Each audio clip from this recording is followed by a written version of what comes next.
अभिवादन। आज हम भगवत गीता के बिल्कुल शुरुआती बिंदु पर बात करेंगे। पहला अध्याय अर्जुन विषाद योग और उसका भी पहला श्लोक।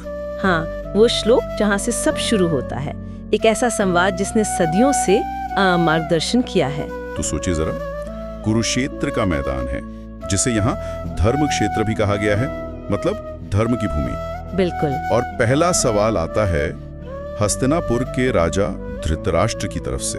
वो नेत्रहीन है जी, और वो पूछते हैं संजय से, धर्म क्षेत्रे कुरुक्षेत्रे समवेता युयुत्सवः मामकाः पांडवाश्चैम किम कुर्वत संजय। चलिए जरा इसको खोलते हैं। ये सिर्फ एक सवाल जैसा लगता है, पर इसमें बहुत कुछ है ना?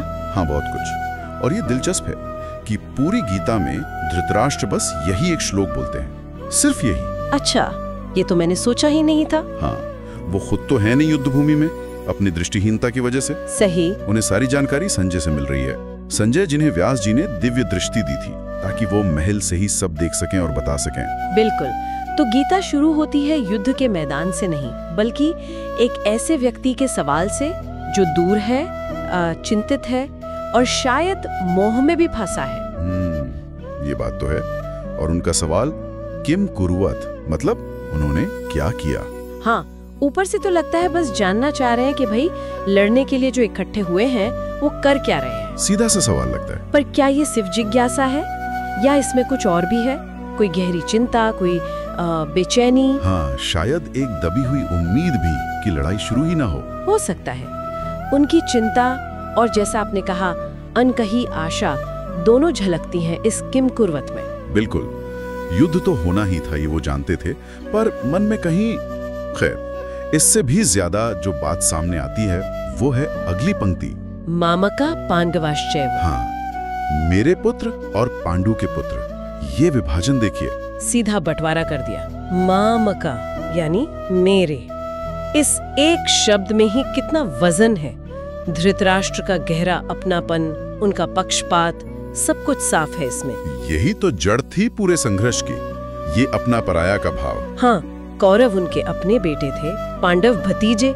उन्होंने पांडवों को कभी पूरी तरह अपनाया ही नहीं, एक दूरी हमेशा रखी। और ये सब हो रहा है धर्म क्षेत्र कुरुक्षेत्र में, जिसे धर्म का क्षेत्र कहा। सही, ये कोई आम जगह नहीं है। तो जब वो पूछते हैं कि मेरे और पांडु के बेटों ने इस धर्म भूमि पर इकट्ठे होकर क्या किया, तो सवाल और गहरा हो जाता है।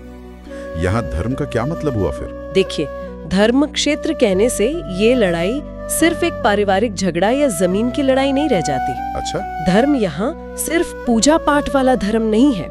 इसका मतलब बहुत बड़ा है। कर्तव्य, नैतिकता, सही व्यवहार, वो व्यवस्था जो समाज को चलाती है।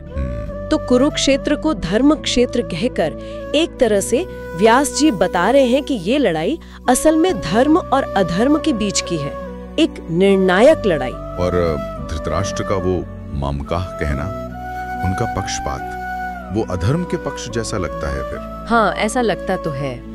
तो अगर हम इन सब चीजों को जोड़ें, धृतराष्ट्र का अंधापन, उनकी चिंता, उनका पक्षपात, मेरे बनाम पराये वाला भाव, हाँ, और युद्ध भूमि का नैतिक महत्व, धर्म क्षेत्र, और फिर उनका यह पहला सवाल, ये सब मिलकर सिर्फ युद्ध की भूमिका नहीं बना रहे, ये तो एक गहरी मनोवैज्ञानिक और नैतिक तस्वीर खींच रहे हैं। बिल्कुल सही पकड़ा आपने। ऐसा लगता है जैसे उनके सवाल में ही जवाब की झलक है, उनके नजरिए में ही संघर्ष का बीज है। तो ये श्लोक बाहरी युद्ध के साथ साथ अंदर के युद्ध का भी प्रतीक है। हाँ, बिल्कुल। धृतराष्ट्र का शारीरिक अंधापन उनकी नैतिक और आध्यात्मिक अंधता को दिखाता है। वो जानते हैं कि उनके बेटे गलत कर रहे हैं, पर मोह नहीं छोड़ पाते। ये हम सब के अंदर जो मोह होता है, अहंकार होता है, पक्षपात होता है, उसका प्रतीक है।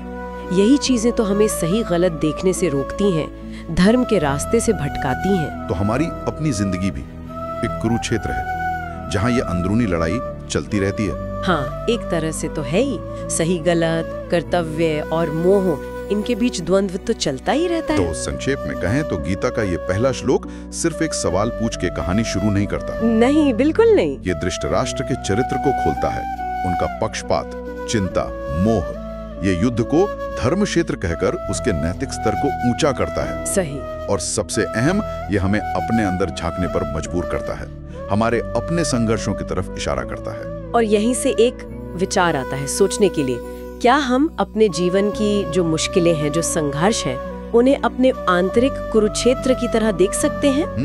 दिलचस्प। क्या हम ये पहचान सकते हैं कि कब हमारा अपना मोह, हमारा वो मामका वाला भाव हमें सच देखने से रोक रहा है या सही कदम उठाने से? अगर हम अपने जीवन के इस धर्म क्षेत्र को और उसमें जो ताकतें काम कर रही हैं उन्हें समझ पाएं, हाँ, तो शायद हमारे रोज के फैसलों में, हमारे व्यवहार में एक ज्यादा स्पष्टता आ सकती है। ये सोचने वाली बात है ना? बिल्कुल सोचने वाली बात।